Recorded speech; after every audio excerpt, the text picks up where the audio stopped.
কিভাবে খেলাধুলাকে ছড়িয়ে দেওয়া যায় এবং সেই উদ্যোগকে আমরা সামনে রেখে আমার মনে হয় যে ঢাকা বিশ্ববিদ্যালয়ের অনেক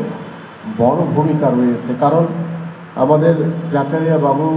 তিনি বলছিলেন একটু আগে, যখন আমরা কলকাতা ইউনিভার্সিটির সাথে খেলতে যাই, কারণ তখন আমাদের ঢাকা বিশ্ববিদ্যালয়ে ম্যাক্সিমামই যারা পড়তো তখন সবাই ন্যাশনাল প্লেয়ার,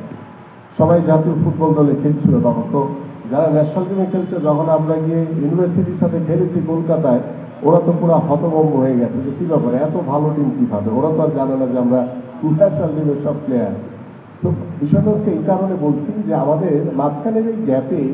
আমরা দেখেছি যে বিশ্ববিদ্যালয়ে ভর্তির বিষয়গুলো বা খেলোয়াড়দেরকে আকৃষ্ট করার জন্য যেই একটি পর্যায়ে ছিল আমাদের সময়, যে প্রবণতাটা দেখেছি, সেটা আমার মনে হয় যে কিছুটা ঘাটতি পড়েছে। আমি জানি না কেন, বাট আমার মনে হয় যে ঢাকা বিশ্ববিদ্যালয়ের সেই যে জৌলস, আমাদের অন্যান্য বিশ্ববিদ্যালয়ের যে জৌলস খেলোয়াড়দেরকে কেন্দ্র করে, যেহেতু আমরা খেলাধুলাকে বর্তমান সরকার সর্বোচ্চ গুরুত্ব দিচ্ছি, আমি আমাদের ভিসি মহোদয়ের সাথে কথা বলবো, এবং যেহেতু প্রো ভিসি আমাদের এখানে উপস্থিত রয়েছেন এবং উনি আমার দেশি মানুষ, ভোলার লোক। যাই হোক, আমি আশা করি যে আমরা খেলাধুলাকে কিভাবে খেলোয়াড়দেরকে ইউনিভার্সিটিগুলোতে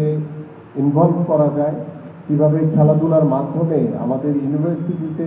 যে মাঝে মাঝে বিভিন্ন জায়গায় আমরা বেশ কিছু বিশৃঙ্খল ঘটনা দেখি, খেলাধুলার ভিতরে থাকলে আমার কাছে মনে হয় যে তারা এতটাই ব্যস্ত থাকবে যে অন্যান্য ইস্যু নিয়ে তাদের কথা বলার বা কাজ করার খুব বেশি সুযোগ থাকবে না।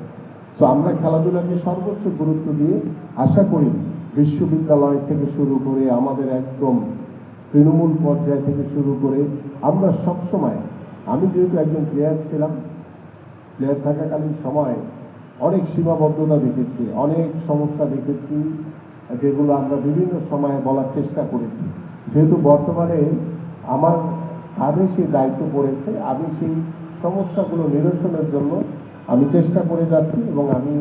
সবার সহযোগিতা আছে, এবং আমি স্পেশালি ঢাকা বিশ্ববিদ্যালয়ের মতো আমাদের যে একটি ঐতিহ্য, সেই ঐতিহ্যকে ধরে রাখার জন্য এবং ইউনিভার্সিটি লেভেলে খেলাধুলাকে ছড়িয়ে দেওয়ার জন্য আমি মনে করি যে উদ্যোগ গ্রহণ করলে আমরা আমাদের যে কাঙ্ক্ষিত লক্ষ্য, সেই লক্ষ্যে ইনশাআল্লাহ আমরা পৌঁছাতে পারবো। কারণ